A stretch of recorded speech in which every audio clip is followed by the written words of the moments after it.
آپ لوگوں نے جو بات کی ہوپ دلایا گناہ کے حوالے سے، میں ایک اور سائڈ پہ ہوپ دلانا چاہتا ہوں ان لوگوں کو who are very troubled, worried, can't get married. بہت سے لوگ کہتے ہیں جی ہماری شادیاں نہیں ہو رہی، financial crisis, issues with fertility, health issues وغیرہ وغیرہ.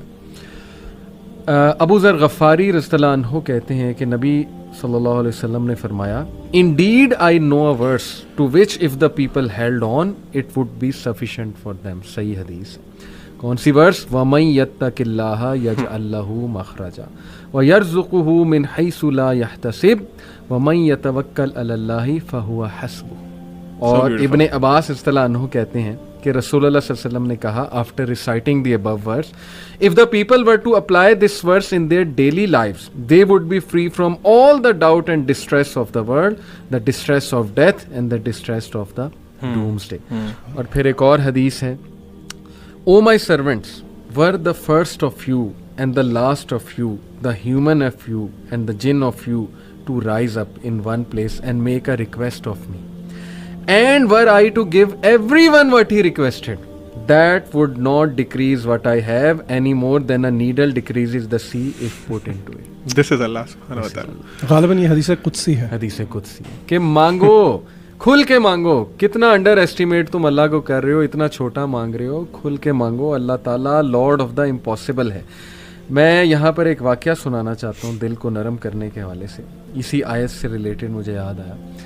ڈاکٹر ایشان کا واقعہ ہے اور مفتی مینک نے غالباً سنایا تھا، یا بہرحال واقعہ اوتھینٹک ہے، یوٹیوب پر بڑا مشہور یہ واقعہ. ڈاکٹر ایشان ایک نیورو سرجن ہیں اور وہ فلائی کر رہے تھے غالباً سعودیہ سے کسی کنٹری میں، بہرحال کسی کنٹری سے دوسری کنٹری جا رہے تھے. راستے میں کہتے ہیں کہ بہت طوفان، ٹھنڈر، موسم بڑا خراب ہو گیا. جہاز ایک جگہ رک گیا، ایک ایئرپورٹ پہ بیچ میں. میں نے بڑی ریکویسٹ کی کہ یار مجھے پہنچنا ہے وہاں، میرا بڑا امپورٹنٹ کمٹمنٹ ہے، آپریشن ہے وغیرہ وغیرہ. تو پائلٹ نے کہا کہ نہیں ہم نہیں لے جا سکتے، آپ یہ ہے کہ کوئی کار کرا کے، جیپ کرا کے چلے جائیں، وہ قریب ہی ہے جگہ، اتنی کو دور اب نہیں رہی. کہتے ٹھیک ہے. ہم نے گاڑی کرائی، گاڑی کرا کے ہم جا رہے ہیں تو طوفان مزید تیز ہو جاتا ہے اور ہم اتفاقاً ایک گھر کے سامنے رکتے ہیں. وہاں پہ میں نوک کرتا ہوں تو ایک بوڑھی اماں باہر نکلتی ہے، بڑی کائنڈ تھی. ہم نے اسے کہا جی ہمیں اندر آنے دیں، بارش بہت ہے، ہم ذرا تھوڑا دیر رک کے چلے جائیں گے. ہم نے اپنے آپ کو فریش کیا. دیکھتے کیا ہیں کہ ایک بچہ زمین پر لیٹا ہوا ہے گدے پر، اور وہ بوڑھی اماں بار بار اس کے سر کو دبا رہی ہے اور بڑا پریشان ہے اس کے بارے میں. کہتے میں نے پوچھا کہ کیا مسئلہ ہے اس بچے کو، تو انہوں نے کہا کہ اس کا کوئی برین کا مسئلہ ہے یا ایسی کوئی پرابلم ہے جو بہت مشکل ہے یہاں کے ڈاکٹرز کے لیے. تو انہوں نے کہا مجھے بتائیں، میں بھی ڈاکٹر ہوں، میرے بڑے واقفیت ہے. تو بوڑھی عورت نے کہا کہ ہاں ہمیں ڈاکٹرز نے ایک بڑے مشہور ڈاکٹر کا نام بتایا، تو لیکن یہ کہ نہ میرے پاس ریسورسز ہیں، نہ میں کوئی مطلب کانٹیکٹ کر سکتی ہوں اس سے. یہ بچہ یتیم بھی ہے، میں اس کی دادی ہوں، اس کی ٹیک کیئر کر رہی ہوں. اس نے کہا مجھے بتائیں، میں اس ڈاکٹر کا پتہ کروں گا. You have been so kind to me. She said کہ ڈاکٹر ایشان. اللہ اکبر. وہ کہتے ہیں کہ اسی وقت مجھے رونا آ گیا. اور انہوں نے کہا کہ آپ کیا مطلب کر رہی تھی، آپ اللہ سے دعائیں کر رہی تھی، کیا تھا ایسا کہ اللہ مجھے یہاں پر لے آیا؟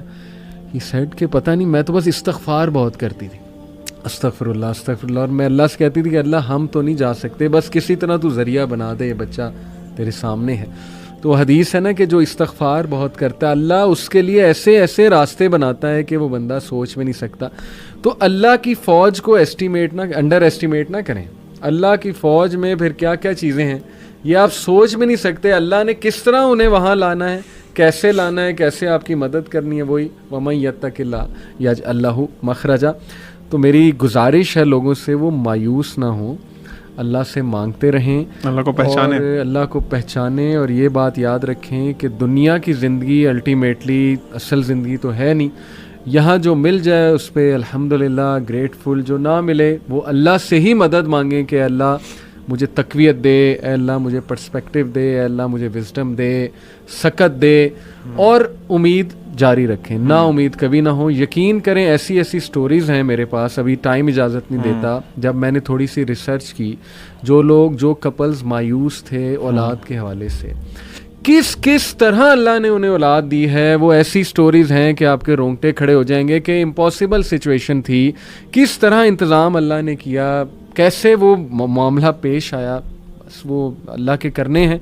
تو مایوسی جو ہے میں سمجھتا ہوں وہ مومن کو بالکل زیب نہیں دیتی ہے. اللہ تعالیٰ پہ ٹرسٹ کریں اور اللہ تعالیٰ سے تقویت مانگتے رہیں اور اب محبت مانگتے رہیں. جی